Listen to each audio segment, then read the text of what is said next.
The village of St. Mary Mead had begun to hum with its usual late-spring vitality, each garden a patchwork of delicate pastels and freshly sprouted greenery.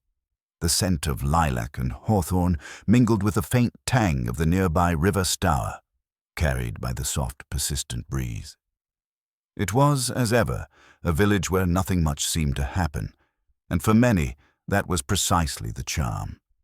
It was a place where the most pressing news might be that Mrs. Price had switched from blue hydrangeas to pink, or that Mr. Collins' new cat had taken a particular dislike to the mailman.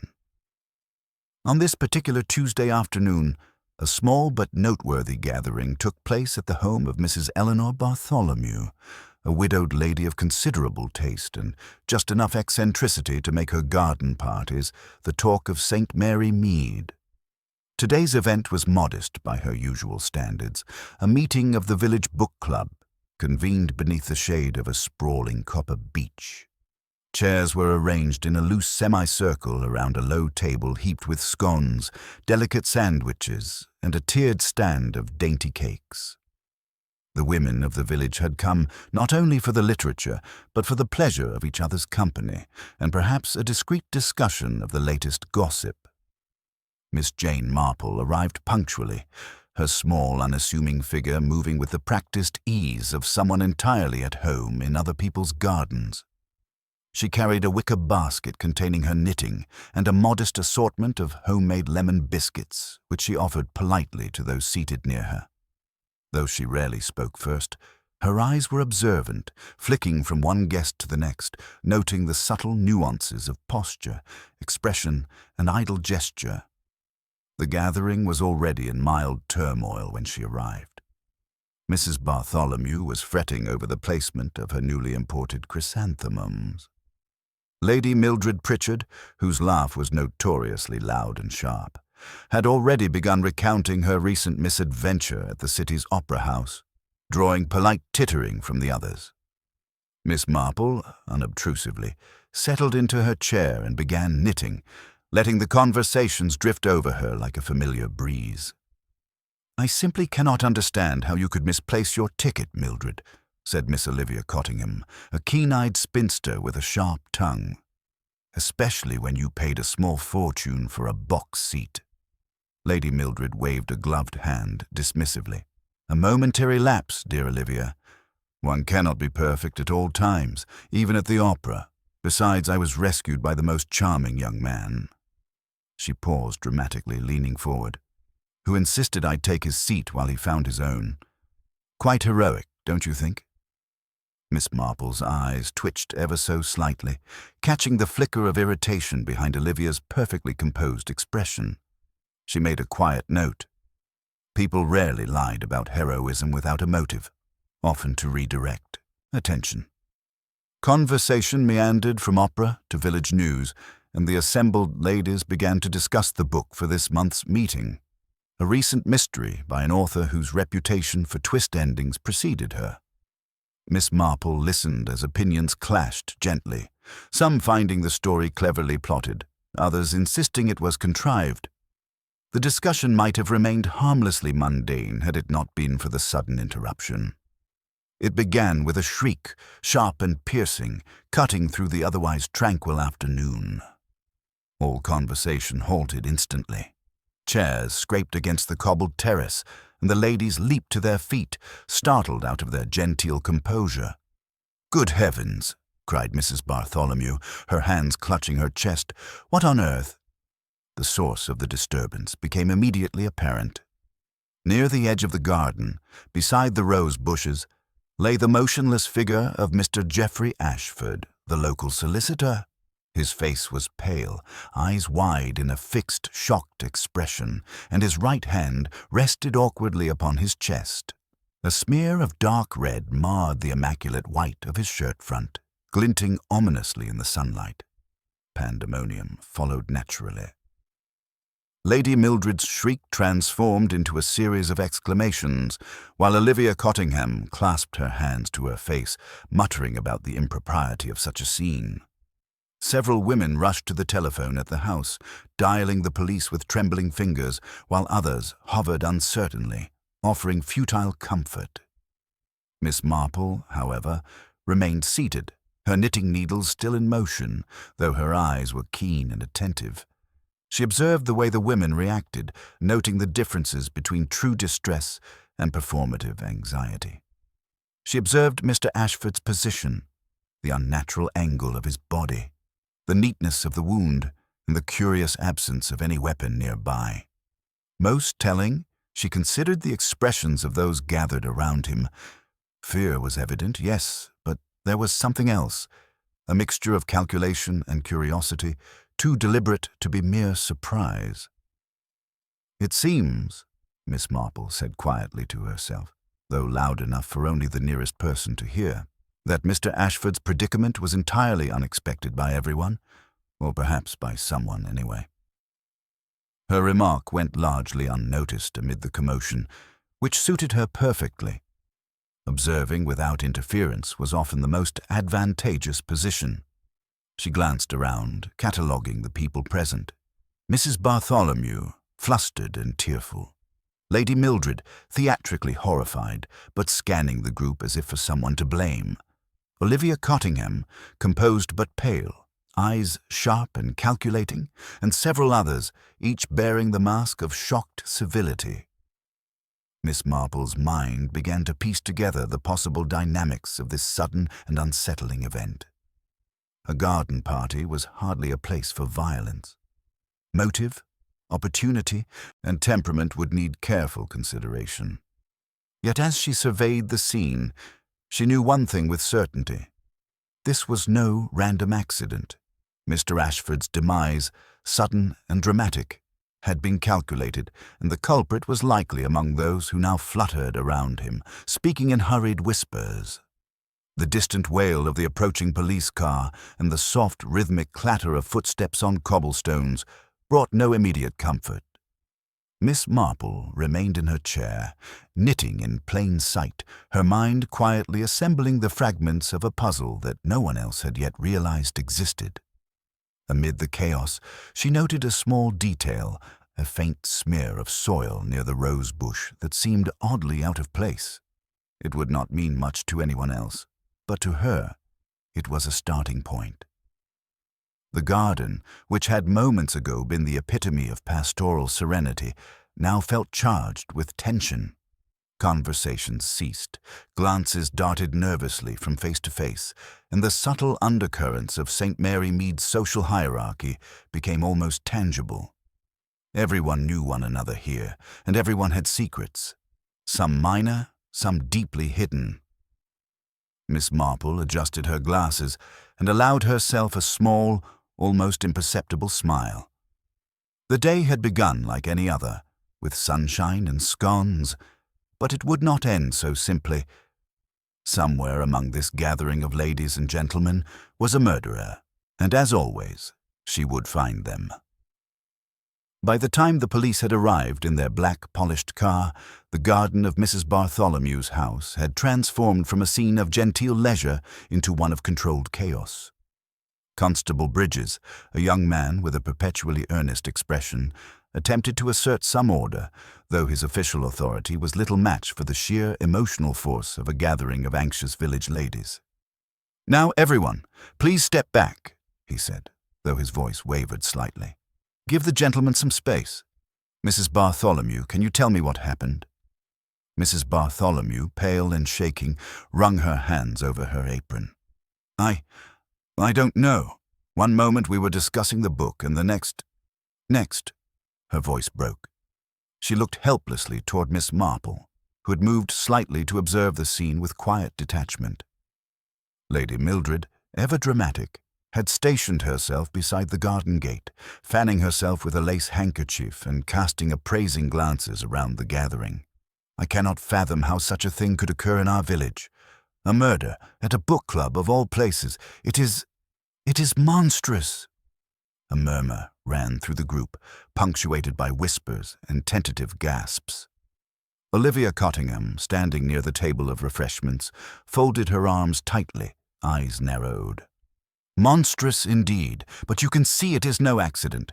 A fall would not leave so precise a mark on the chest. She stopped, as if realizing her own words might carry implications she could not yet justify. From one corner, a ripple of gossip began to spread. Mrs. Henderson, a widow who lived down the lane, whispered to the small circle of ladies around her, "I always thought Geoffrey Ashford was, well, difficult. Ever so clever, but sharp with words, you know." Perhaps someone took offense. "Offense?" murmured Mrs. Benson, tilting her head. "I always found him rather charming, though I admit he could be abrupt with certain people. I recall he had words with young Mr. Lambert only last week over some legal matter. Perhaps that is relevant." Miss Marple, seated quietly at the edge of the commotion, observed all of this with the patience of someone watching a slow-moving, intricate dance.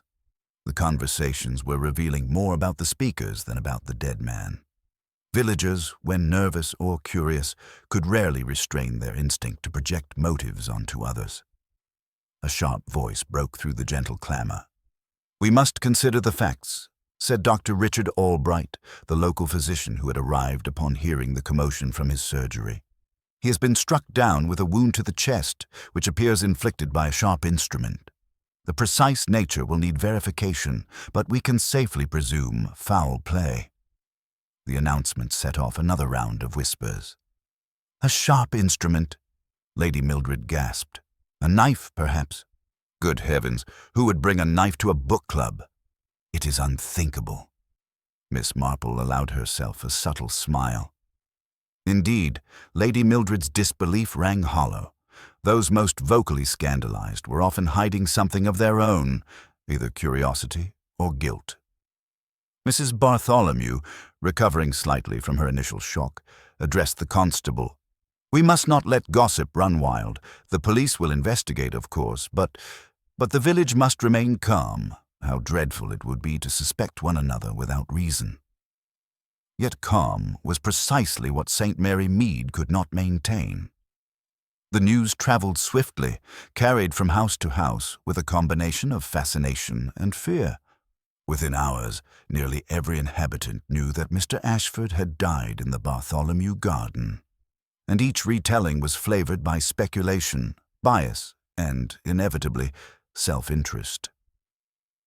At the village post office, Mr. Peters leaned against the counter, speaking to anyone who would listen. "I tell you, it's scandalous. Geoffrey was not a man one crossed lightly. I have a notion that this must be connected to some long-standing dispute, perhaps with the Lamberts or even that odd Mrs. Tilling, always lurking about the place." Meanwhile, at the apothecary, Mrs. Crouch whispered to the young assistants, "Did you hear? Murder at a garden party, and to think it happened right under everyone's noses. I heard he had been threatening to reveal something about Lady Mildred's affairs. It must be true. One would not fabricate such stories." By mid-afternoon, Miss Marple had noticed the subtle shifts in villagers' behavior. Those closest to the deceased were both the most frantic and the most instructive. Lady Mildred, for example, had begun arranging her words carefully, ensuring she appeared suitably horrified but not too inquisitive. Olivia Cottingham observed everything with a critical eye, noting inconsistencies in the accounts of others. Mrs. Bartholomew fluttered between despair and self-recrimination, as if the death had occurred through some fault of her own hospitality. Miss Marple, ever patient, reflected on these dynamics. People tended to reveal themselves through their reactions to tragedy, sometimes unintentionally, sometimes instinctively. Fear, relief, curiosity, indignation, each emotional nuance contained hidden truths, and in a village as tightly knit as St. Mary Mead, those truths were bound to intersect in ways that revealed secrets long buried beneath polite conversation. The constable, flustered by the fervor, finally addressed the group in a loud voice. "I need statements from each of you. Please remain calm and answer my questions honestly. It will help us determine what happened here." Most villagers nodded eagerly, keen to participate in the official investigation and, perhaps, to steer suspicion away from themselves. Miss Marple, however, said nothing. She allowed the constable to direct his questions, listening quietly, noting the hesitations, the over-eager explanations, and the subtle contradictions. She reflected, as she often did, that human nature did not change with circumstance. The same patterns she had observed in other towns and villages applied here too. Greed, resentment, envy, and fear might lie dormant for decades, yet in a moment of crisis they surfaced with remarkable clarity. The task, of course, was to discern which of these impulses had motivated the act that had so abruptly shattered the afternoon's calm. By early evening, the immediate shock had begun to settle into a tense anticipation. The villagers were weary yet restless, each privately imagining the motives and secrets of their neighbors. Miss Marple, knitting quietly at the edge of the gathering, allowed herself the smallest of smiles.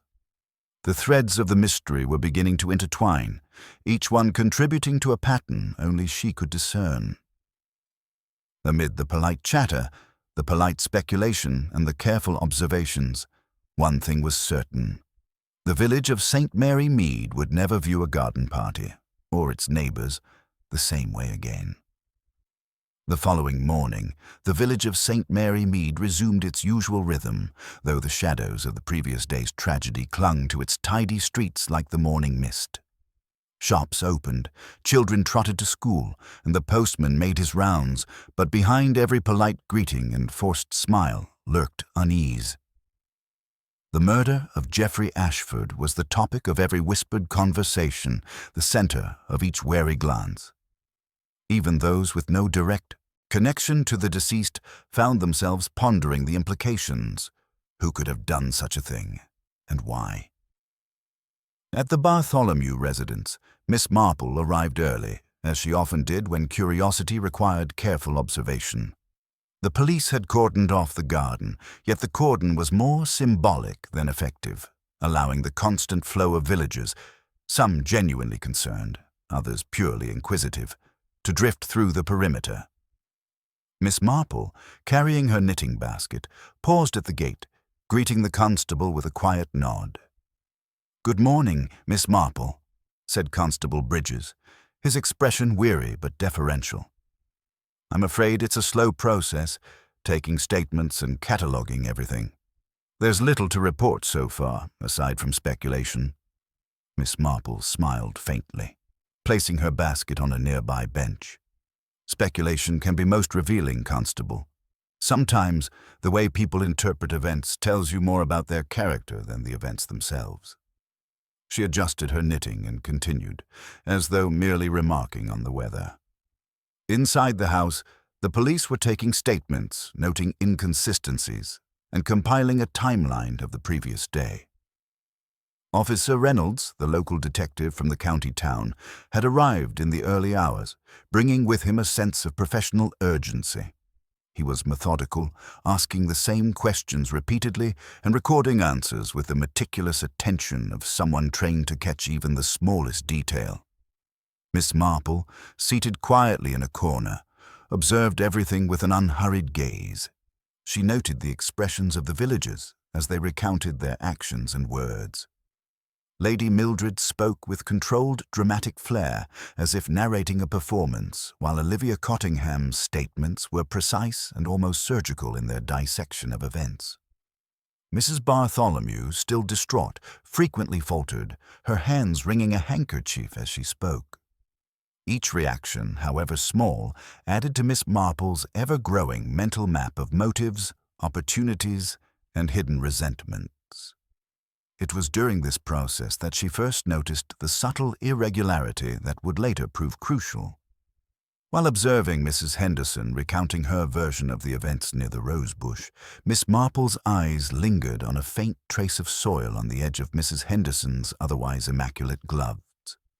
It was the kind of detail that most would dismiss, nothing more than a smudge of dirt from her morning walk. But to Miss Marple, it suggested proximity, perhaps even a subtle physical interaction with the scene that had otherwise gone unnoticed. Miss Marple allowed her observation to remain private for the moment. Drawing premature conclusions was never wise, and she preferred to let the threads of evidence and behavior reveal themselves naturally. Meanwhile, Officer Reynolds appeared puzzled by the lack of concrete evidence. There was no weapon to be found, no sign of forced entry, and no eyewitnesses to the moment of death. A murder in the midst of a garden party, with dozens of potential witnesses and countless motives, offered frustratingly little in the way of direct proof. During a brief lull in the proceedings, Miss Marple approached Mrs. Bartholomew, who was quietly dusting crumbs from the tea table, a task that seemed to calm her nerves. "My dear," Miss Marple began gently, "have you noticed anything unusual in the days leading up to yesterday? Anything at all that seemed out of place?" Mrs. Bartholomew shook her head slowly. "No, Jane, nothing at all. Geoffrey was always polite, if occasionally brisk. He had no enemies, none that I know of. How could this have happened?" Miss Marple tilted her head slightly, her eyes thoughtful. "You would be surprised, my dear. People are very good at concealing their feelings, especially in a small community. Often, the most ordinary actions hide deeper intentions. I shall keep my eyes open." While speaking with Mrs. Bartholomew, she subtly observed the other villagers in the room. Lady Mildred's movements were deliberate, her fingers brushing delicately against the edge of the curtain, as though testing for an audience. Olivia Cottingham sat with perfect posture, but her eyes flicked continually toward Mrs. Henderson, as if anticipating an exchange of words.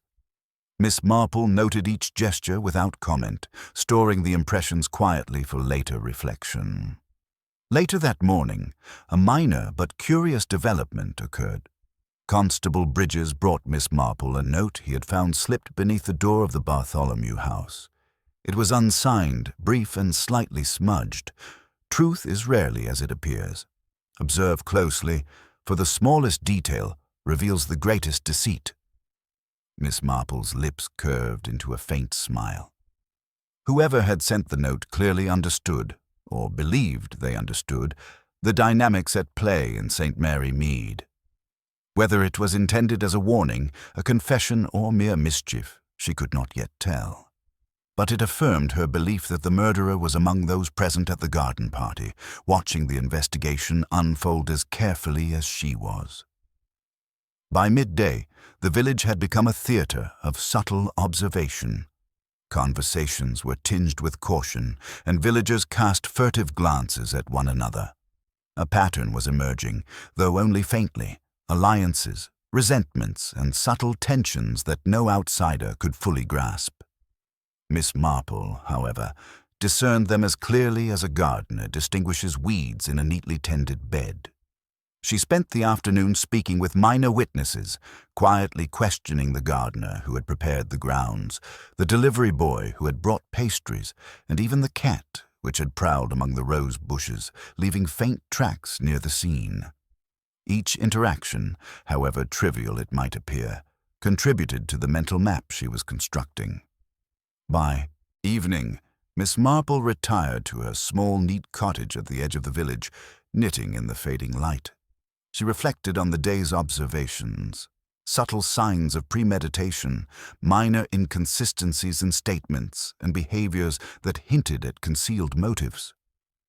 Nothing yet identified the culprit, but the framework was forming.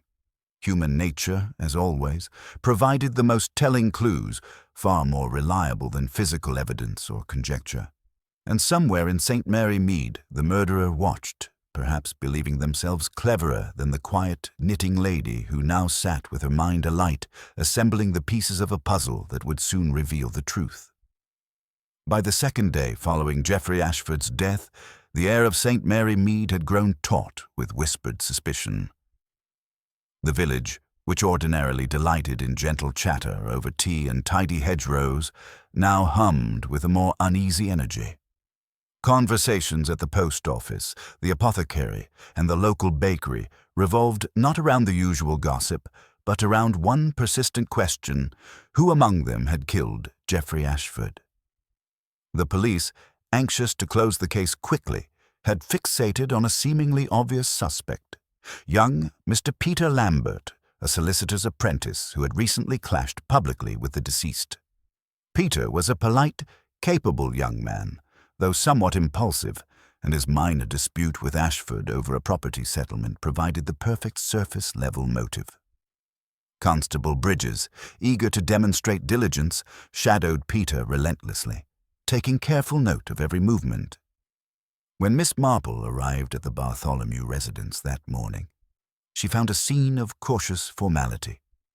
Officer Reynolds was speaking sternly with Peter, who appeared nervous, if polite.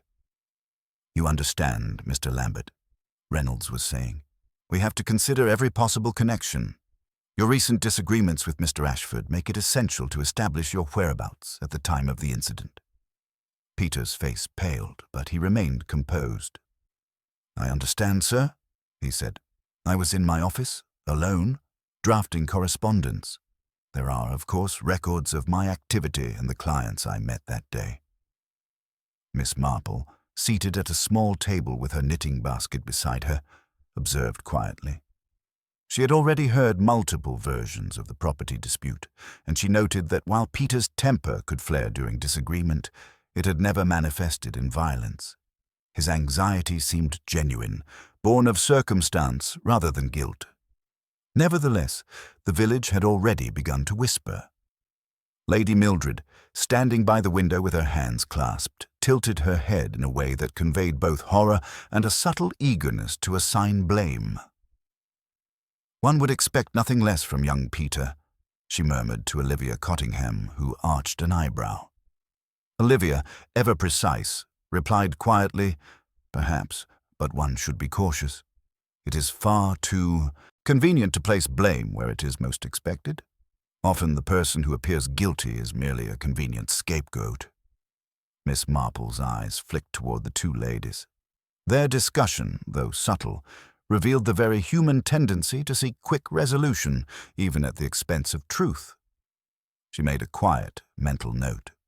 Appearances were being manipulated, either deliberately or unconsciously. Meanwhile, Peter Lambert, growing increasingly anxious under the scrutiny of both police and villagers, muttered something about being unfairly judged. "It is difficult to defend oneself when everyone expects guilt. I have no quarrel with anyone beyond the professional disagreements that occur in this line of work." Miss Marple, in her gentle, unassuming manner, interjected, "Mr. Lambert, it is often not the quarrel itself that signals wrongdoing, but the way people respond to misfortune. You seem genuinely distressed, and that is quite different from the feigned alarm some others display." Peter blinked at her, slightly startled, yet he nodded appreciatively. "Thank you, Miss Marple. That does help." The constable and officer exchanged glances, unconvinced by the older woman's comment, yet unable to dismiss it outright. Miss Marple's reputation in the village as a keen observer of human nature was well established, and her words carried weight, even if they were expressed in her usual understated fashion. As the morning progressed, Miss Marple quietly observed other attendees at the book club meeting. Mrs. Bartholomew, while outwardly distraught, seemed preoccupied with the arrangement of her garden flowers, touching them gently as if seeking reassurance. Lady Mildred's exaggerated concern drew attention away from her sharp scrutiny of those around her. And Olivia Cottingham, ever calculating, watched both the constables and the villagers with an intensity that suggested she was cataloguing behavior for her own purposes. Miss Marple's attention returned repeatedly to the rose bushes, the scene of Geoffrey Ashford's demise. The precise placement of each chair, the faint marks in the soil, and the subtle disarray of the floral arrangements all told a story, one that would be invisible to anyone who relied solely on assumption or overt evidence. During a brief pause in the questioning, Miss Marple found herself speaking privately with Officer Reynolds. "You focus on Mr. Lambert," she said softly, "and that is understandable, given the dispute. Yet the true measure of a person's guilt is often revealed not in the quarrel itself, but in how they react under stress. Watch the others as carefully as you watch him. I believe you will see behaviors that do not align with genuine fear or sorrow." Reynolds frowned, unsure what the elderly lady meant, but he nodded politely. "I will, Miss Marple, though I cannot promise anything will emerge. The obvious suspect is always the easiest to pursue." By mid-afternoon, the investigation had drawn the village into a delicate balance of suspicion and speculation. Rumors swirled like autumn leaves in the wind, each carrying hints of motive, opportunity, and personality. Mr. Ashford's professional dealings, minor disputes, and occasional sharp remarks were dissected, exaggerated, and circulated with remarkable efficiency.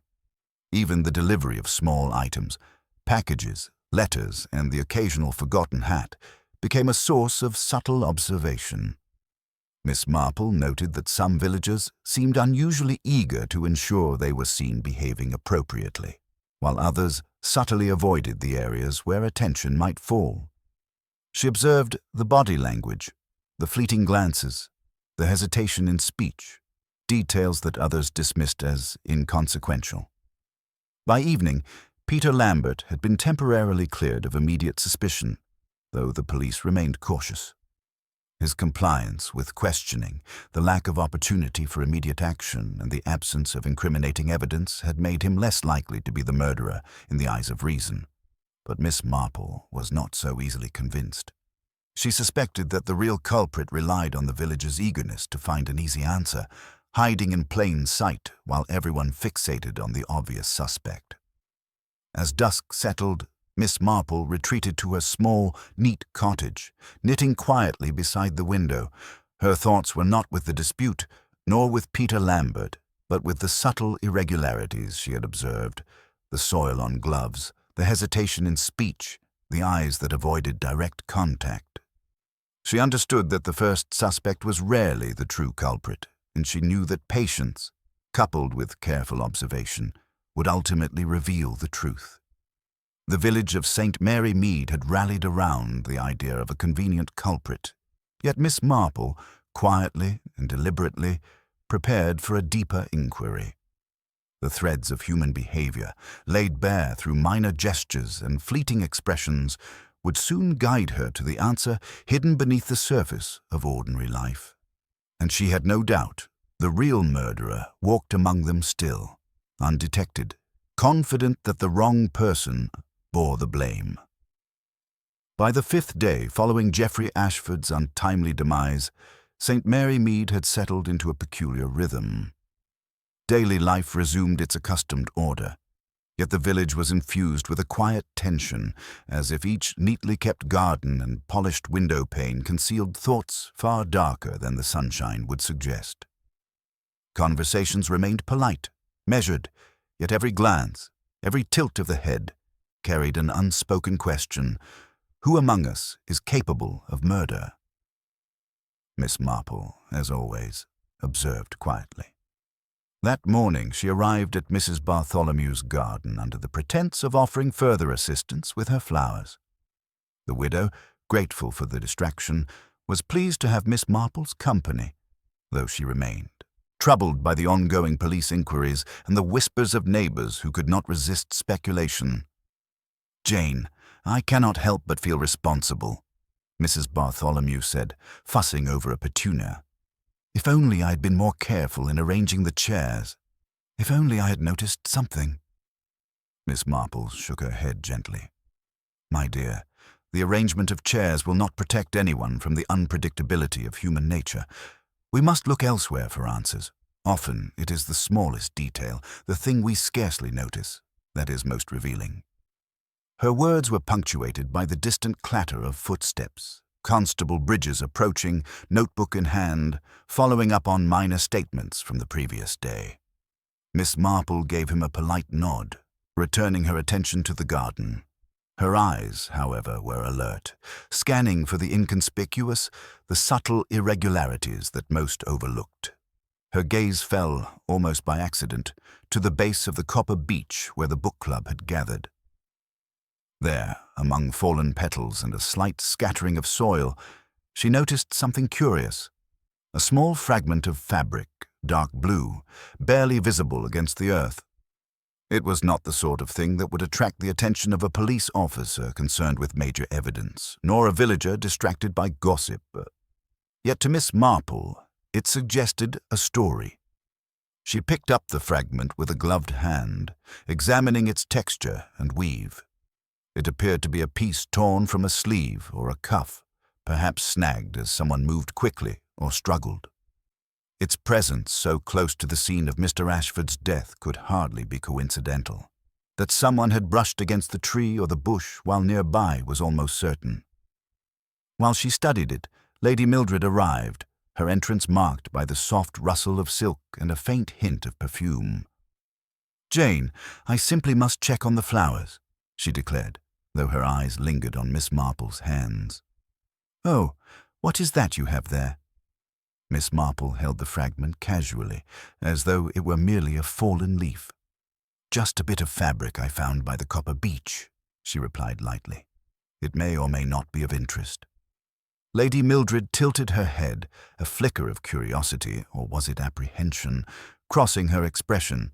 "How curious! I wonder whose it might be. Though, of course, it could belong to anyone. We were all in the garden, after all." "Indeed," said Miss Marple, letting her voice carry an air of nonchalance. "And that is why the smallest details often hold the greatest meaning. A fragment, a trace, a hesitation in speech. They speak when words conceal." The conversation shifted as Mrs. Bartholomew interrupted, fretting over the new roses she had planted. Miss Marple carefully tucked the fabric into a small envelope she carried in her basket, noting that a discreet record of the item might be important later. The police, she suspected, had overlooked it entirely, as it offered no immediate, dramatic conclusion, only subtle evidence of presence and movement. Later that morning, she visited Peter Lambert, whose nerves had not entirely settled since the initial police scrutiny. He received her with polite deference, grateful for the distraction and the opportunity to speak quietly with someone who did not assume his guilt. "Mr. Lambert," Miss Marple began, "I hope you will forgive my curiosity, but may I ask about your movements during the garden party?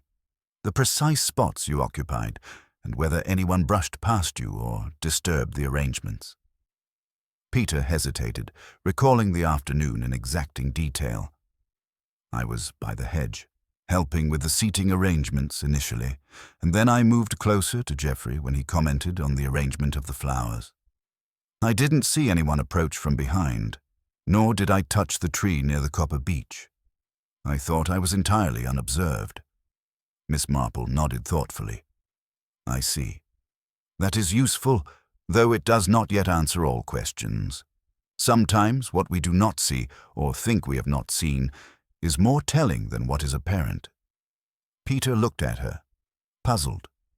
"Do you mean someone deliberately avoided my notice?" "Perhaps," she said softly. "Or perhaps the individual assumed that others too would overlook the minor details. People often place confidence in the assumptions of others. It can be very convenient, particularly when planning something." She let the thought hang in the air, knitting quietly as she spoke, her mind already assembling connections between the fragment of fabric, the positions of the attendees, and subtle behavior she had observed since the incident. As she left Peter's house, Miss Marple's attention returned once more to the scene itself. The copper beech, the rose bushes, the faint impressions in the soil, all now seemed to tell a clearer story. The fragment of blue fabric was not merely a passive clue. It was evidence of movement, of contact, and perhaps of nervous carelessness.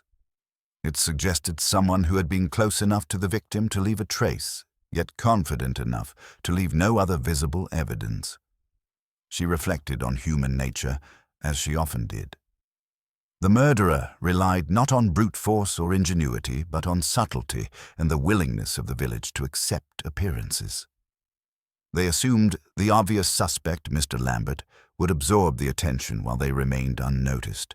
Yet even the most careful deception could not escape the eyes of someone trained to observe gestures, speech, and the faintest of traces. By evening, Miss Marple returned to her cottage, laying the fragment carefully on her table beside her knitting. The day's observations had confirmed one certainty. The first tangible clue, while slight and overlooked by all others, would serve as a vital thread in the intricate tapestry of the mystery. And she knew, with quiet conviction, that the garden party's tragedy was far from simple. Beneath the surface lay intention, careful planning, and a deception waiting to be unraveled. The morning sun cast a soft golden light over St. Mary Mead, but the warmth of the day did little to thaw the chill that had settled over the village since Geoffrey Ashford's death. The garden of Mrs. Bartholomew's house, once a place of calm afternoon tea and literary discussion, had become a focal point of whispered accusations and subtle scrutiny. It was here, amid the well-tended flowers and sunlit paths, that the first real confrontations began to emerge, exposing the tangled web of relationships and long-buried grievances that Miss Marple had suspected existed all along. Miss Marple arrived just as a tense discussion was breaking out near the rose bushes. Olivia Cottingham, with her customary sharp precision, had cornered Mrs. Henderson, insisting on clarifying what she had seen, or claimed to have seen, during the fatal moments of the garden party. "You say you were by the hedge," Olivia said, her voice measured but firm, "yet several witnesses noted you drifting close to the copper beech. Which is it?" Mrs. Henderson, a slight woman with a nervous manner, flinched and adjusted her gloves, almost instinctively brushing at the soil residue that remained from the garden. I may have moved briefly," she stammered, "but I assure you I saw nothing unusual. I was preoccupied with the flowers, as anyone could verify." Miss Marple, observing from a short distance, noted the careful wording and the slight tremor in Mrs. Henderson's voice. It was not guilt, exactly, but the defensive instinct that often accompanies the concealment of minor truths. She made a quiet mental note of the woman's evasions, cataloguing them for later reflection. Lady Mildred, having overheard the exchange, could not resist inserting herself into the conversation. "Good heavens, you were near the copper beech? How very suspicious. One might almost imagine you had something to do with the unfortunate event." Her voice carried the faintest edge of relish, as if she were enjoying the prospect of scandal more than grieving the deceased. Mrs. Henderson's face turned a deeper shade of pink, and she glanced toward Miss Marple for some semblance of support. Miss Marple offered only a slight nod, her eyes conveying calm observation rather than judgment. The village, as always, was quick to assume guilt based on proximity, circumstance, or petty resentments. Yet she knew better. The truth lay not in accusation, but in consistency of behavior and subtle signs of intention. Meanwhile, Peter Lambert arrived, summoned by the constable to provide additional statements. His brow furrowed slightly as he approached the group. "I hope my presence will not inflame matters further," he said politely, though his voice betrayed the fatigue of constant suspicion. "You have every right to be concerned, young man," Lady Mildred replied sweetly, her eyes narrowing ever so slightly. "Yet one must admit, your quarrel with Mr. Ashford makes your presence here notable." Miss Marple intervened softly, her voice calm and steady. "It is not always the quarrel itself that reveals intent, Lady Mildred, but the way people conduct themselves in its aftermath. Appearances can be misleading, and the smallest gesture often carries the truth that words conceal." Peter glanced at her, relief flickering across his face. It was the first genuine acknowledgement he had received since the investigation began. Miss Marple's quiet intervention, subtle as a whisper, had momentarily shifted the dynamics of the group, allowing observation rather than accusation to guide attention. Yet the day's revelations extended beyond superficial interactions.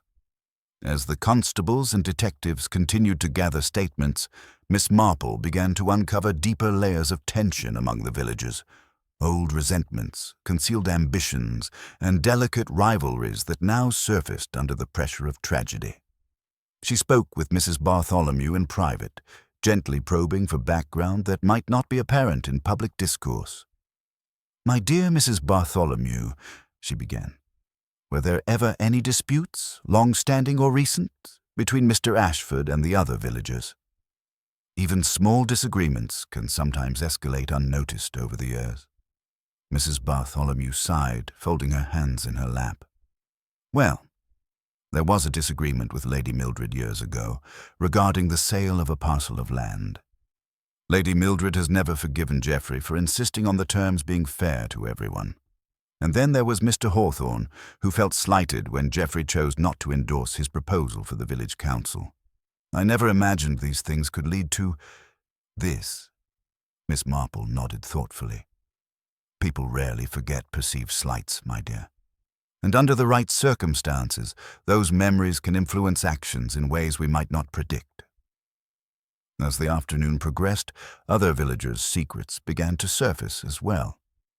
Olivia Cottingham, speaking with quiet intensity, revealed that Geoffrey had recently hinted at exposing financial mismanagement among certain parish officials. The revelation caused subtle shifts among the listeners, furtive glances, half-smiles, and raised eyebrows. Miss Marple noted each reaction carefully, aware that discomfort often revealed more than the words themselves. Even Lady Mildred's cultivated composure cracked under scrutiny.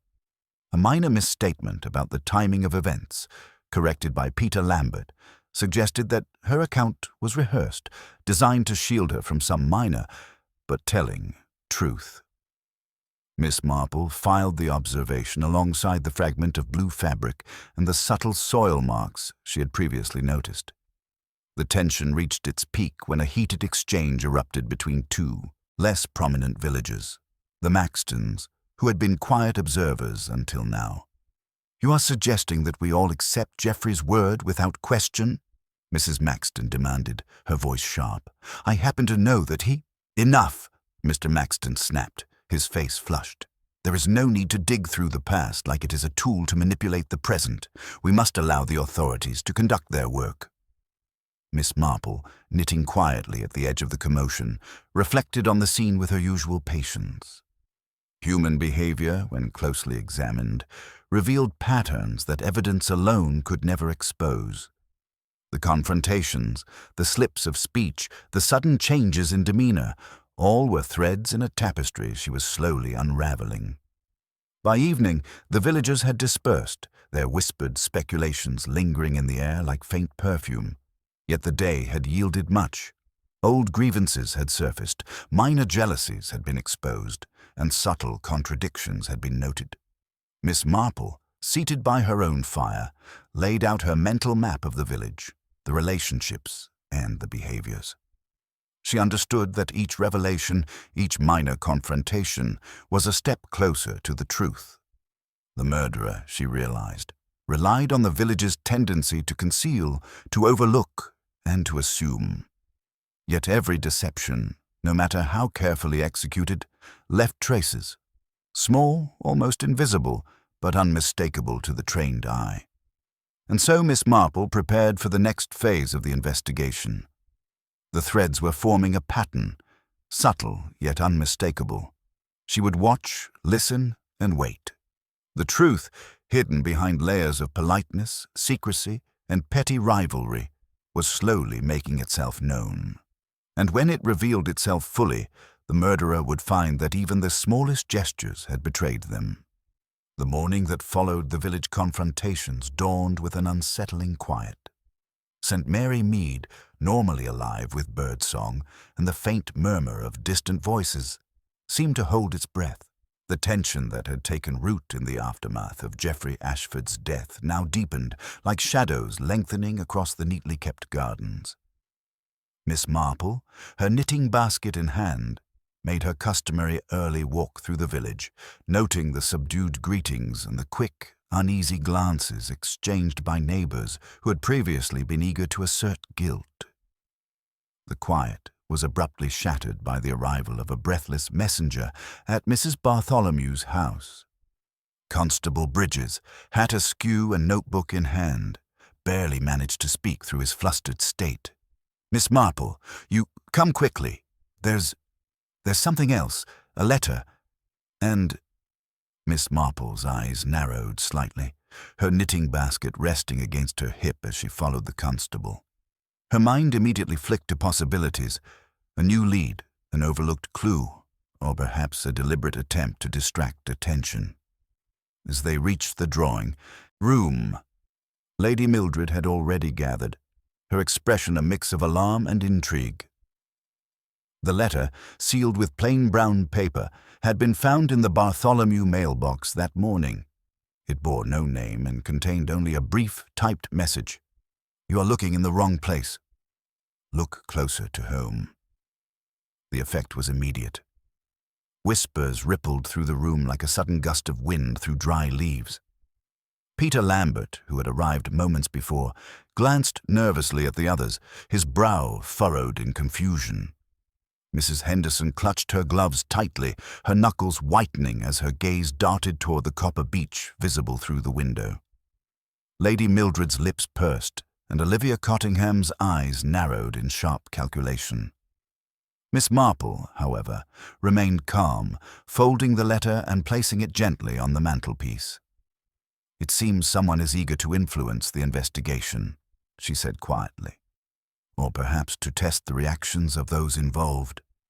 Letters, like gestures, often reveal more about the sender than the subject at hand."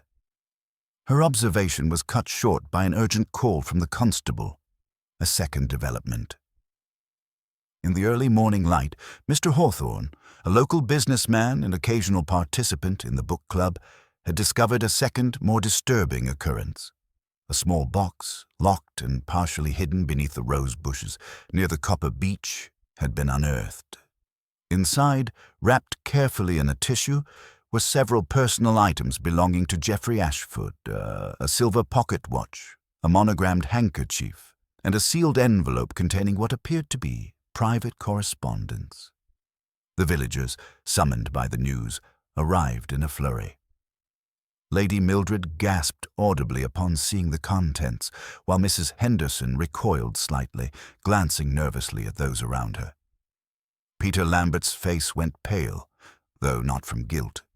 He appeared as though caught in the grip of sudden, unwanted revelation. Miss Marple, however, approached the discovery with a methodical curiosity. The envelope, she noted, contained letters written in Geoffrey's hand, though addressed to multiple villagers. Each letter, she observed, hinted at private grievances or subtle disagreements, requests for favors, reminders of debts, hints of dissatisfaction with village council matters. Nothing overtly accusatory, yet each held the potential to inflame emotions if revealed publicly. "Someone intended these to be discovered," Miss Marple mused aloud, her voice calm but penetrating. "But it is not clear who or why. The arrangement suggests deliberate placement rather than accidental loss, and that alone is a message in itself." Peter Lambert, gathering his courage, asked, "Do you mean someone planted these? To suggest what? That they were involved?" Miss Marple's gaze swept the small gathering, noting the tension, the subtle shifts in posture, the avoidance of eye contact. "Perhaps not involvement, my dear Mr. Lambert. Perhaps only a desire to manipulate perception. People respond in revealing ways when confronted with such provocations. Watch them closely. Even a tremor in the hand or a flicker of the eye can tell a story." As she spoke, a faint commotion came from the back of the garden. The village gardener, a quiet man who had thus far remained on the periphery of the investigation, had discovered a second, more peculiar item, a single blue button, identical in color and material to the fragment of fabric Miss Marple had previously noted. It lay nestled in the petals of a rose bush, so easily overlooked that no one but the observant gardener could have found it. The convergence of the letters and the button created a ripple of uncertainty.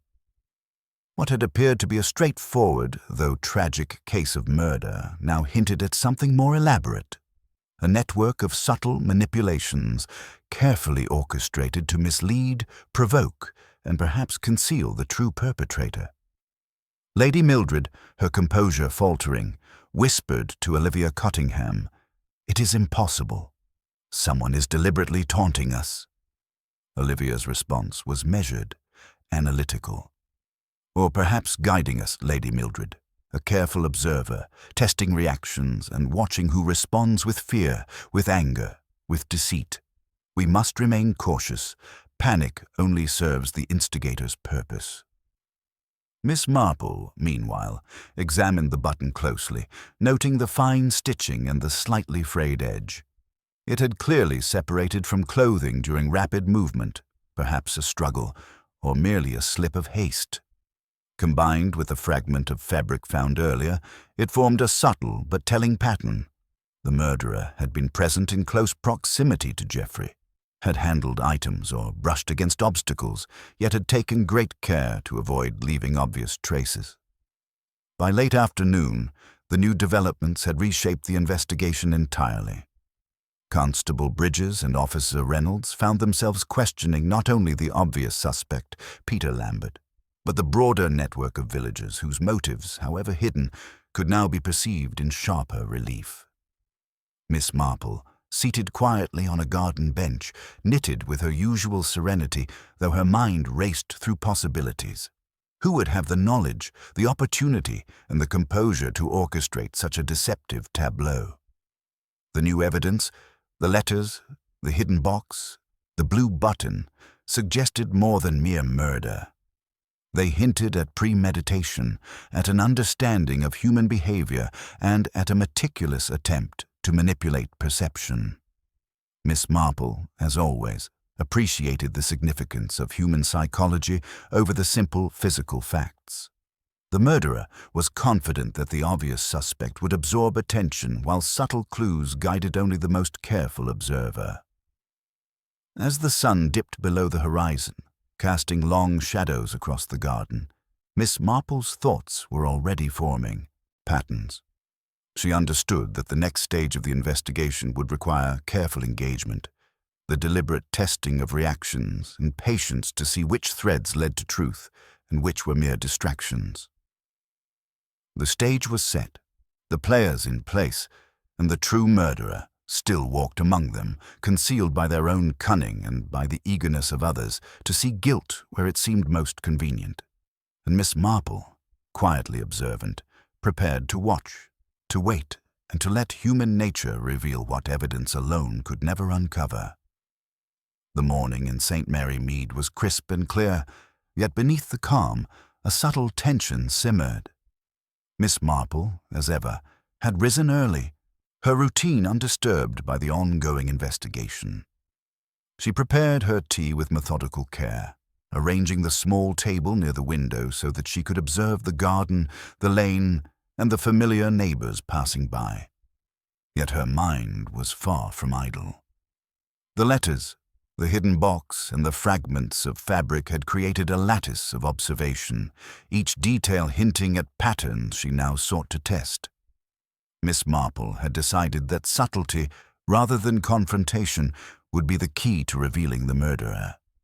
In the quiet village, she could manipulate the smallest interactions, the briefest remarks, and the most fleeting gestures, observing the responses that revealed truth. Her plan was simple, elegant in its execution: create an environment in which the guilty party could not help but betray themselves. Her first visit was to Lady Mildred, under the pretense of inquiring after her roses. Lady Mildred, as expected, welcomed her with polite warmth, though there was a slight stiffness in her posture. Miss Marple's eyes, however, noticed the faint crease of tension between the brows, the subtle tapping of a gloved finger on the armrest, micro-gestures betraying unease despite her controlled exterior. "Lady Mildred," Miss Marple began, "it seems the garden has been quite the scene of excitement recently.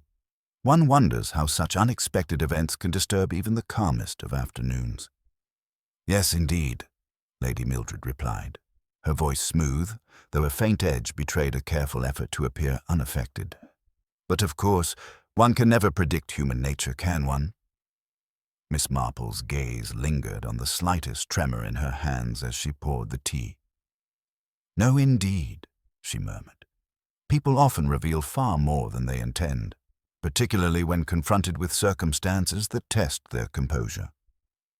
Lady Mildred shifted slightly, but Miss Marple noted the absence of genuine surprise in her expression.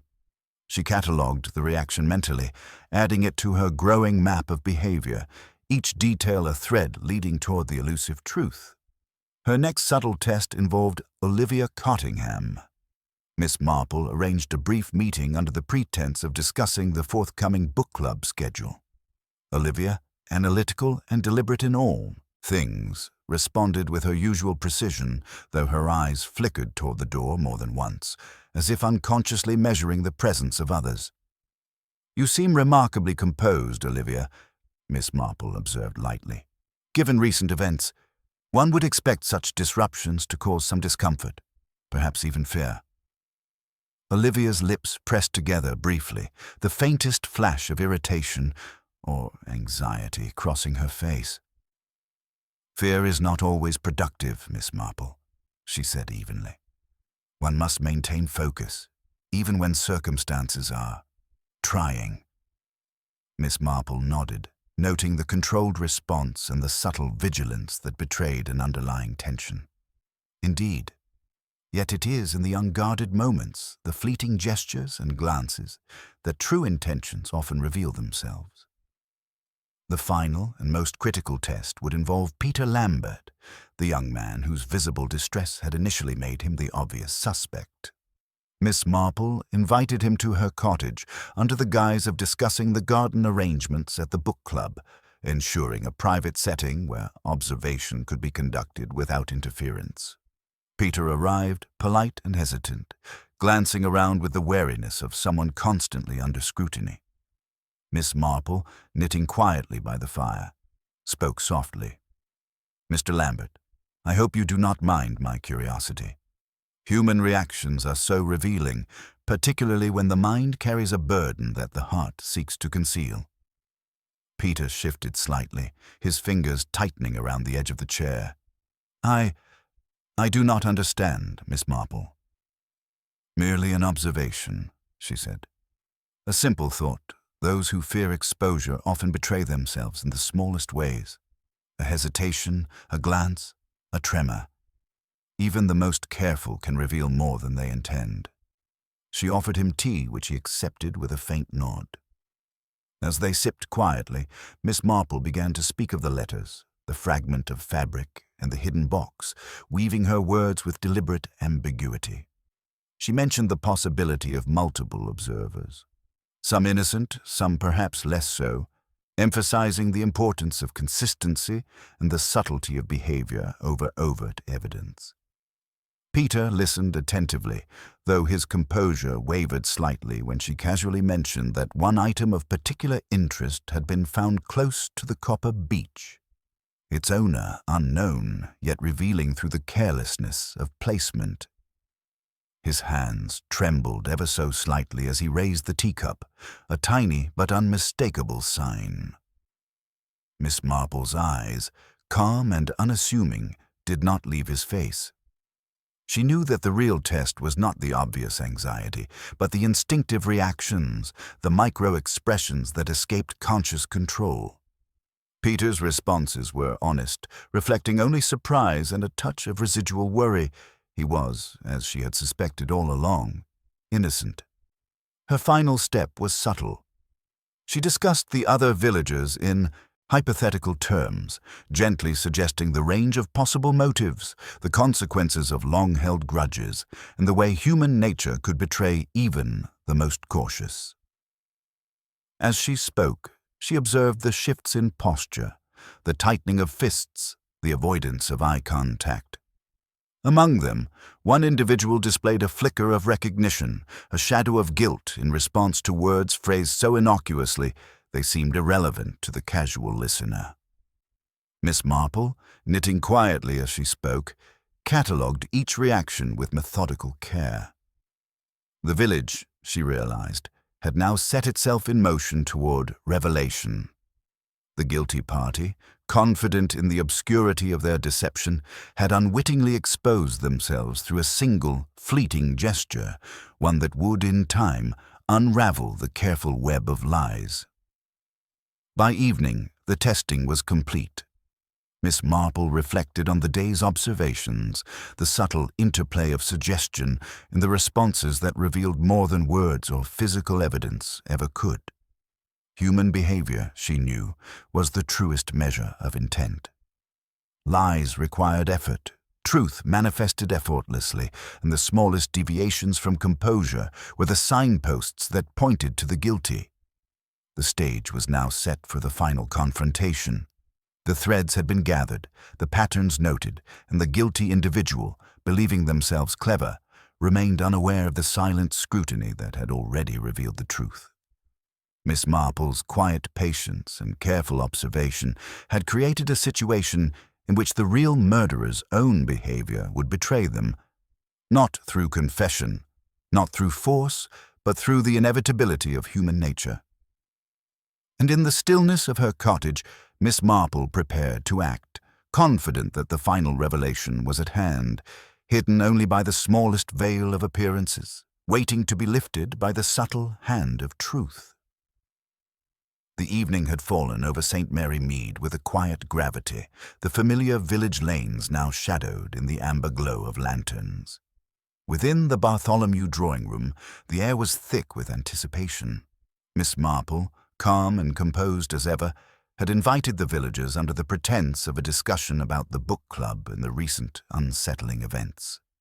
Yet the gathering, she knew, would serve a higher purpose, the final test, in the gentle unveiling of the truth. Each attendee arrived with polite curiosity, their eyes flicking toward one another, searching for hidden intent. Lady Mildred carried herself with her usual cultivated grace, yet her movements were slightly stiff, as though each step required conscious control. Olivia Cottingham, ever observant, appeared serene, her keen eyes scanning the room with subtle calculation. Peter Lambert, pale but relieved, clutched his hat in his hands, grateful for Miss Marple's discreet reassurance earlier in the day. Mrs. Henderson hovered near the window, whispering to herself, nervously smoothing her gloves. Miss Marple rose, setting her knitting aside, and addressed the group with her characteristic gentleness. "I've asked you all here this evening because the events of the past week have left questions that must be answered. We have all been affected by Geoffrey Ashford's death, and it is only natural that speculation has arisen. Yet speculation can mislead, and appearances can deceive. It is for this reason that I have observed, quietly and carefully, the responses, gestures, and behaviors of those involved." The room fell silent, a delicate tension settling over each listener. Miss Marple continued, her voice calm yet imbued with the weight of subtle authority. "I would like to recount certain facts, known to all, yet misunderstood. Geoffrey Ashford was a man of precision, often careful in his dealings and deliberate in his interactions. He held certain letters, personal to various villagers, and these were discovered hidden beneath the rose bushes near the Copper Beech. They contained reminders, requests, and grievances. Innocuous, one might think, yet their placement was deliberate, and it is this act that provides our first clue." She picked up the fragment of blue fabric, now neatly enclosed in an envelope. "This, found near the scene, is more than a mere piece of clothing. It suggests proximity, movement, and haste. Consider, if you will, who among you was in close contact with Mr. Ashford at the critical moment, whose clothing could have brushed against the Copper Beech, leaving evidence so subtle it would escape the unobservant eye." A faint murmur rippled through the room. Lady Mildred's hand tightened on the armrest of her chair, her gaze momentarily flickering toward the fabric. Olivia Cottingham's eyes sharpened, though she made no audible response. Miss Marple's gaze swept over them all, noting the micro-expressions, the smallest betrayals of the inner mind. "The second discovery," Miss Marple continued, holding up the small blue button found that morning, "aligns with the fabric fragment.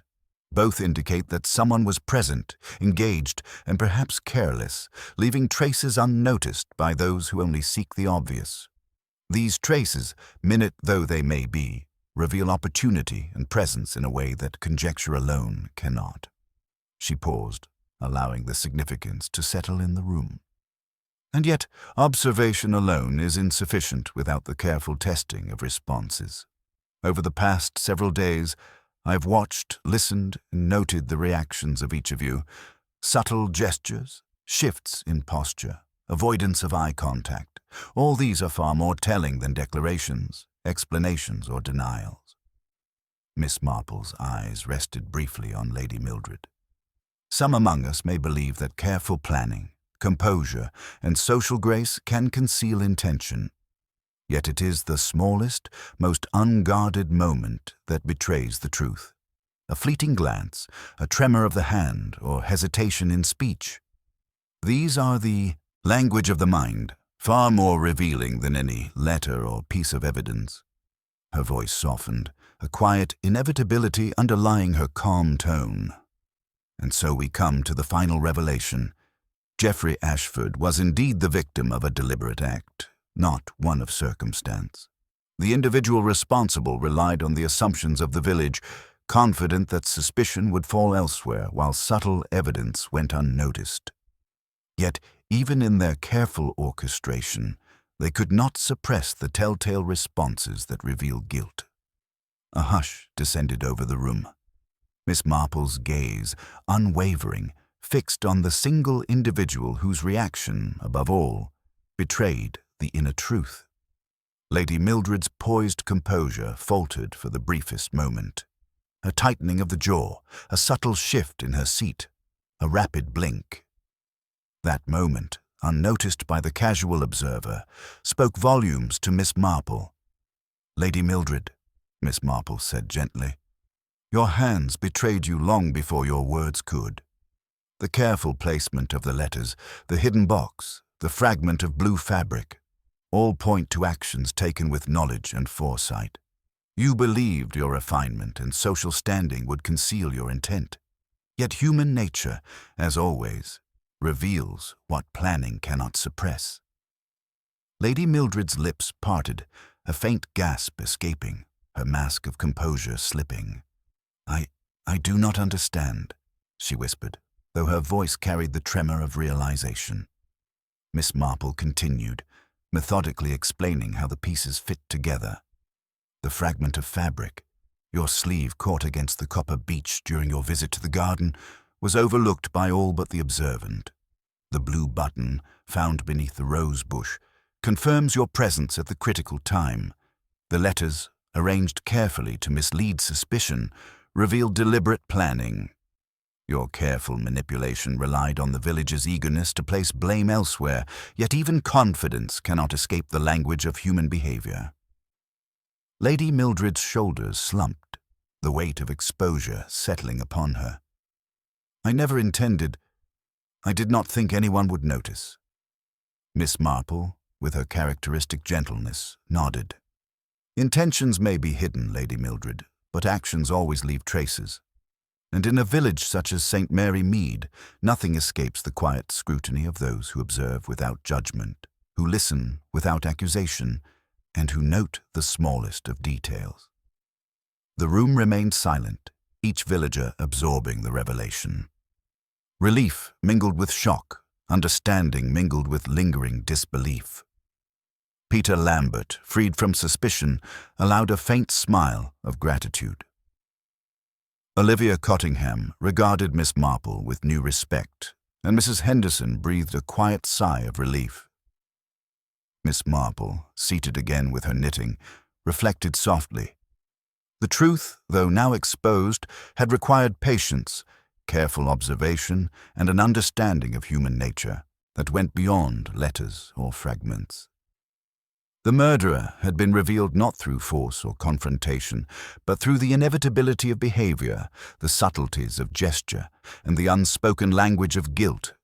And in that moment, the village of St. Mary Mead, shaken yet restored to order, recognized the quiet power of the woman who had watched, listened, and understood far more than anyone had suspected. The morning following the revelation arrived with a quiet serenity, almost as though St. Mary Mead itself was taking a deep breath, exhaling the tension that had gripped the village for the past week. The air was crisp and the sun shone on neatly raked gardens, glinting off the dew-kissed petals of roses and lavender. The streets, though familiar, seemed subtly altered in atmosphere. Neighbors exchanged glances that lingered a touch longer than usual, their expressions now tinged with relief, lingering anxiety, or contemplative curiosity. Miss Marple, knitting in her own sitting room, looked out at the lane and observed the village waking to normality, yet not entirely untouched by recent events. Birds chirped as if unaware of human strife, and the faint hum of chores. Milk deliveries, sweeping, and the clatter of morning utensils wove a gentle soundtrack of recovery. She sipped her tea and reflected on the careful orchestration that had led to the resolution of Geoffrey Ashford's murder. Human nature, she mused, was as subtle and intricate as the patterns in her knitting. Even when intention was hidden, behavior could never be entirely disguised. The villagers, slowly returning to their routines, displayed a mix of relief and residual tension. Lady Mildred, now fully aware of her exposure and the consequences of her actions, had retreated to her estate. Though she would maintain her social grace in public, there was a subtle shift in her demeanor, an acknowledgement of the scrutiny that human nature inevitably invited. The letters, the fabric fragment, and the blue button had done more than reveal her guilt. They had illuminated the danger of overconfidence, of assuming civility, and appearances could shield intent. Peter Lambert resumed his normal life with a newfound sense of gratitude and lightness. The shadow of suspicion had lifted from him, and yet he carried a deeper understanding of the subtle dynamics at play in human interactions. He visited the local library with an air of careful mindfulness, often pausing to observe others with the same quiet attention that had been essential to Miss Marple's deductions. The young man, once naively certain of the obvious, now appreciated that truth often hid in the spaces between gestures, in the hesitation of speech, or in the briefest flicker of the eye. Olivia Cottingham, ever analytical, returned to the book club meetings with renewed curiosity, though her approach had softened. She now regarded the discussions not merely as opportunities for literary debate, but as subtle exercises in observation, a practice she had come to admire in Miss Marple. She occasionally referenced the lessons learned from the recent case, delicately weaving insights into conversations, ensuring that others understood, without direct instruction, the importance of observing human behavior beyond the superficial. The quiet of the village was not unbroken, however. Mrs. Henderson, the nervous woman who had inadvertently become entwined in suspicion, took solace in the knowledge that her innocence was clear. Yet she could not entirely dismiss the anxiety she had felt, the fragility of trust in her neighbors, and the ease with which gossip could amplify fear. She spent afternoons in her garden, tending carefully to her flowers while reflecting on the delicate threads of community that could be both supportive and treacherous. Even the constables, Bridges and Reynolds, returned to routine, though with a renewed respect for subtlety. The case had reminded them that evidence alone was not always sufficient. Human nature, observation and insight could illuminate truths that physical proof might never reveal. They now approached inquiries with a heightened sense of attentiveness, noting gestures, inconsistencies, and the quiet behavior of witnesses, a practice inspired entirely by Miss Marple's gentle yet unerring methodology. Miss Marple, of course, remained at the center of all quiet observation, unnoticed yet omnipresent in her influence.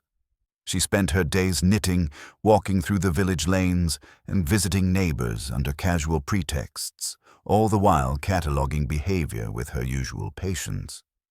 She understood that while the immediate danger had passed, human nature remained constant, capable of generosity, malice, or petty deceit, and that each day offered new lessons for the patient observer. In her sitting room one afternoon, Miss Marple reflected upon the pattern of events. Geoffrey Ashford's murder, though tragic, had been resolved through careful attention to subtle detail rather than force or accusation. The letters, the hidden box, the fragment of blue fabric, and the elusive button, all were tools that, in the hands of someone attuned to human behavior, revealed the truth. The murderer had relied on the assumption that others would see only the obvious, yet overlook the quiet language of fear, hesitation, and micro-expression that betrayed guilt in the most subtle ways. Her thoughts wandered to the broader nature of the village itself. St. Mary Mead, with its orderly gardens, polite greetings, and apparent serenity, was not immune to hidden resentment or secret rivalry. Human behavior, she understood, was like the soil beneath the roses, rich with layers, sometimes fertile, sometimes tangled with roots that could twist and spread unexpectedly. It was the patient observer who saw beneath the surface, who noted the small discrepancies, and who understood that appearances could never conceal all truths. Miss Marple's mind also dwelled on the lesson for the villagers. Suspicion, though natural, must be tempered by patience and observation. Hasty conclusions, guided by gossip or superficial evidence, were the breeding ground for misunderstanding. In contrast, careful attention to behavior, to fleeting gestures, and to inconsistencies could illuminate reality with remarkable clarity. As evening settled over the village, Miss Marple took her habitual walk, observing windows glowing with lamplight, children playing quietly, and neighbors chatting with cautious friendliness. Life, she reflected, would continue, shaped subtly by the recent events, yet resilient in its rhythm. The murder had disrupted the ordinary, but the ordinary had endured, its patterns resilient, its lessons subtly absorbed by those willing to observe. Returning to her cottage, Miss Marple placed her knitting basket on the table and poured a cup of tea. She glanced out the window at the quiet village, a faint smile touching her lips. Human nature, she knew, was endlessly fascinating, capable of both error and insight, of deceit and truth. And while one case had been resolved, countless subtleties awaited her attention, for in the ordinary lives of St. Mary Mead, extraordinary truths were never far beneath the surface. With that, she settled into her chair, knitting needles in motion, her eyes calm yet alert, ready for whatever mysteries the village and human nature itself might reveal next. In St. Mary Mead, life returned to normal. Yet it carried the subtle echo of revelation, observation, and the quiet, unerring intelligence of Miss Jane Marple. Even days after the revelation, St. Mary Mead seemed to move with a deliberate gentleness, as if the village itself were slowly exhaling, releasing the tension that had gripped every street and garden since Geoffrey Ashford's death. The usual routines returned, milk deliveries along the lanes, the clatter of morning dishes, and the faint murmur of voices in doorways. But beneath this restored calm, subtle currents of unease and reflection flowed. Miss Marple observed it all with her habitual patience, noting the ripples caused by human behavior that no single event, however dramatic, could erase entirely. Miss Marple's morning walk took her past Lady Mildred's estate. The gates, polished and imposing, now reflected not only sunlight, but the shadow of recent events. Lady Mildred herself appeared in the garden, her posture straighter than before, yet her hands betrayed a careful tension as she pruned roses. Miss Marple's eyes, trained to detect the slightest hesitation or unintended movement, noted the tiny quiver in Lady Mildred's fingers, a subtle echo of the guilt she had carried and the social scrutiny that would follow her for weeks, perhaps months. It was a reminder that even after truth is revealed, human nature rarely returns fully to its prior complacency. Further along, Miss Marple passed the Lambert residence. Peter Lambert was outside tending to his vegetable patch. His face bore the relief of innocence confirmed, yet Miss Marple saw in his careful, measured movements a lingering wariness. One learned, she thought, that the shadow of suspicion, however unjust, leaves its mark. Peter had glimpsed the power of observation, of subtle manipulation, and though his role in the investigation was over, the experience had undoubtedly reshaped his understanding of human interactions. The book club itself resumed its gatherings, though the air was now thick with self-awareness. Olivia Cottingham, ever precise and analytical, subtly incorporated discussions of behavior, observation, and caution into her commentary on the novels they read. The members, though initially puzzled by these digressions, gradually understood that there was more to literary analysis than plot and character. It mirrored the very essence of their village life, where hidden motives and concealed truths could shape the course of events in ways as profound as fiction itself. Mrs. Henderson, having recovered from the initial shock and the anxiety of suspicion, spent her afternoons in quiet contemplation. The experience had been unsettling, yet enlightening. She reflected on the ease with which gossip had flourished and suspicion had spread, considering how closely knit communities often amplify small disturbances into events that feel disproportionately dramatic. In tending to her flowers, she found both solace and insight. The ordinary, when observed carefully, revealed lessons as subtle as the layering of soil beneath a bloom. The constables, Bridges and Reynolds, approached their duties with a new sense of respect for nuance. They had learned that evidence alone could not illuminate the truth. One needed to observe the quiet shifts in human behavior, the gestures, the unguarded moments, and the inconsistencies that no physical proof could capture.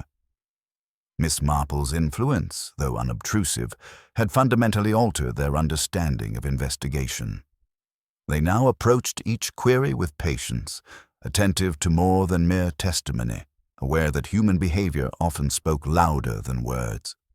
Miss Marple herself, sitting quietly in her cottage with knitting in hand, pondered the subtle lessons of the case.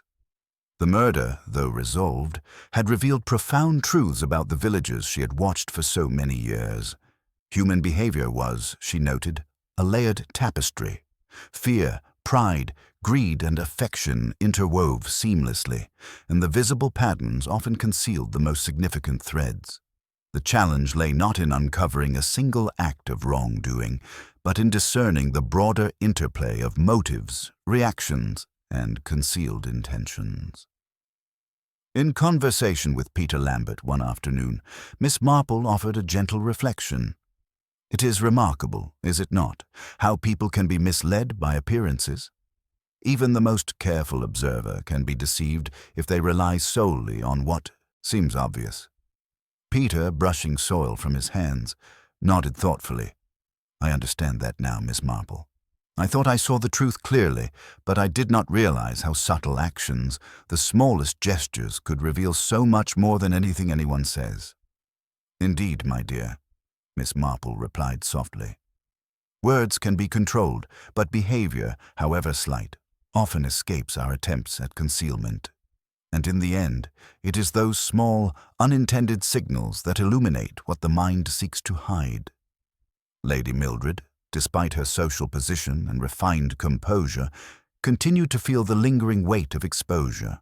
Though no longer under suspicion, she was acutely aware of the invisible thread of observation that Miss Marple represented.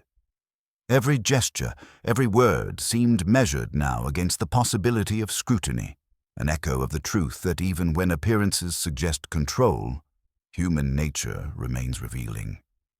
The villagers, in their own ways, were slowly adapting.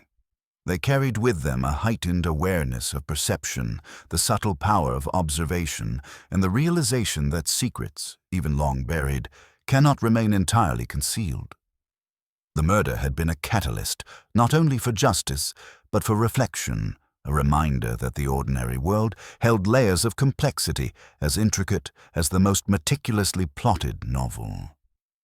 Miss Marple, in the quiet of her cottage, understood the enduring value of patience and careful observation.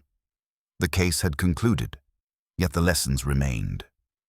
Human behavior, she knew, would continue to reveal truth, deception, and intention in ways that no written evidence could fully capture.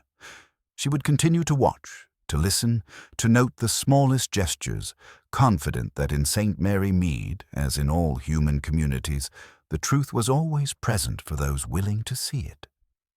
As evening fell, the village settled into a comfortable rhythm.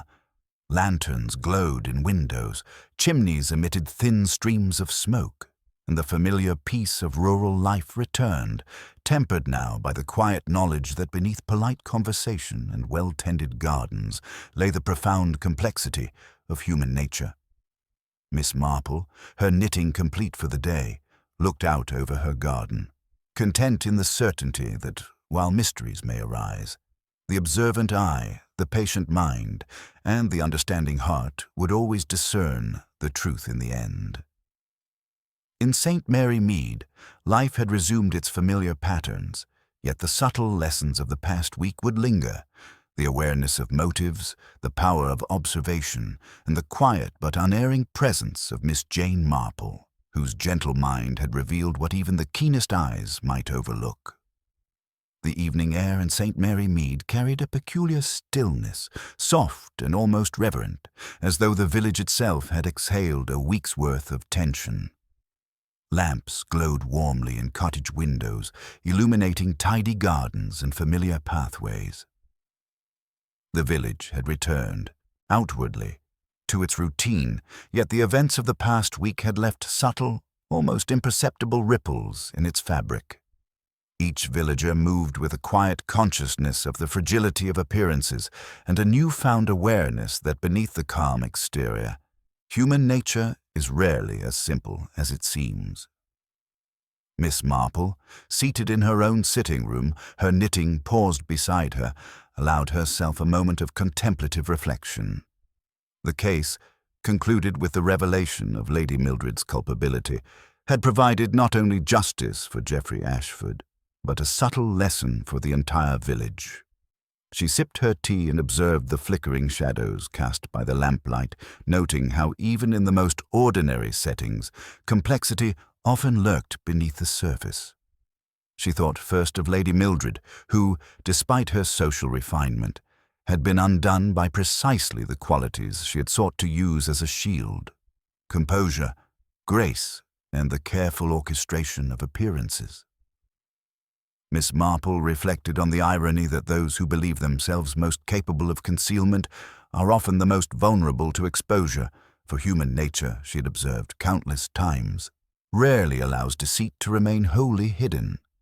A fleeting glance, a subtle shift in posture, or an unconscious gesture often betrays more than words ever could. Peter Lambert had, in contrast, been a study in innocence tempered by newfound understanding. Though initially under suspicion, his gestures and micro-expressions had consistently revealed truth, even under the weight of fear. Miss Marple considered how the young man's experience would shape him, the way he would now navigate social interaction with a keener eye for the subtleties of human behavior. The village had, in a sense, provided him an informal education in observation, one that would serve him far longer than any formal lesson. Olivia Cottingham, analytical and precise, had taken the lessons with quiet grace. The book club meetings resumed with a slightly altered tone, as discussions now encompassed not only literature, but also the human behaviors reflected in the stories they read. The novels became mirrors, subtle exercises in observation, and Miss Marple could not help but smile at the realization that the lessons of the recent crime would resonate far beyond the particulars of the case itself. In time, the villagers would forget the precise details, yet the principles, the awareness of gesture, expression, and intent, would remain. Mrs. Henderson, still delicate in her nerves, but now reassured of her innocence, had returned to her routines with a gentler pace. She tended her flowers with care, allowing the small, ordinary pleasures of daily life to remind her of stability and continuity. Yet even she, unaccustomed to the shadows cast by human secrecy, occasionally paused to reflect on the hidden depths behind familiar faces. In the quiet of her garden, she understood that even in a village as peaceful as St. Mary, Mead, the heart, harbored motives and impulses that could remain unseen until carefully observed. Miss Marple's own observations, she realized, were as much about human nature as about justice. The murder itself had been straightforward in execution, yet its revelation required patience, subtlety, and a thorough understanding of behavior. She thought of the letters, the hidden box, the fragment of blue fabric, and the button. Each seemingly minor detail had contributed to the whole, yet it was the silent, almost imperceptible gestures, the shifting gaze, the faltering hand, the micro-expressions that had revealed the true culprit. Human nature, she mused, communicates in ways both overt and subtle, and it is only the careful observer who deciphers the hidden language. As dusk deepened into night, Miss Marple walked the village lanes, her footsteps quiet on the cobblestones. The familiar sights, the copper beach near the book club, the rose-laden gardens, the faint glow of lamps through lace curtains, were tinged now with reflection. She noticed the gentle adjustments in posture, the deliberate politeness, the newly attentive glances between neighbors.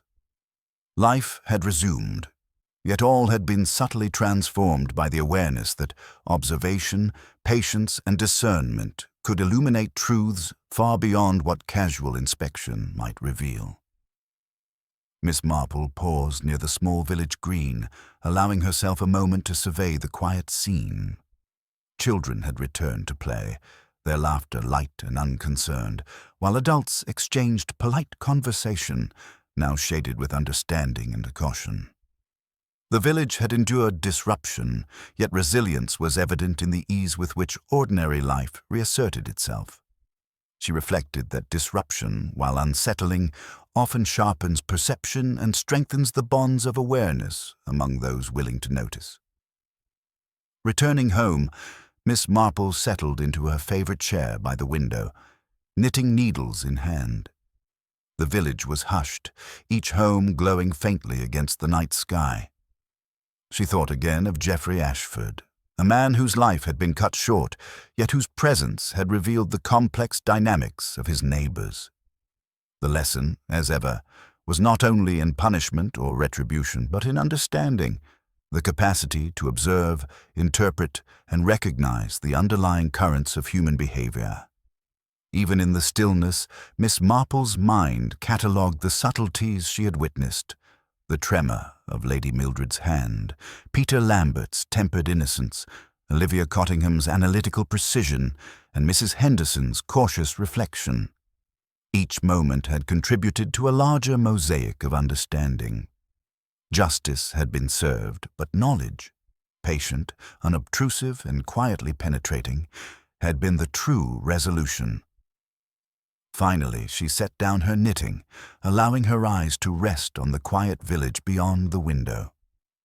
St. Mary Mead, with its orderly gardens, polite facades, and enduring rhythms, would continue to harbor secrets, small ambitions, and subtle misdeeds. And yet, as always, the patient observer, attentive to the unspoken language of human nature, would perceive the truth hidden beneath appearances. Miss Marple's lips curved in a faint, knowing smile. The mystery was concluded, yet the lessons endured. The intricate patterns of behavior, the inevitability of human expression, and the quiet power of observation that no deception could wholly conceal. With a final sip of tea, she allowed herself to relax, confident in the knowledge that St. Mary Mead, while outwardly tranquil, would never be beyond the perceptive gaze of Miss Jane Marple.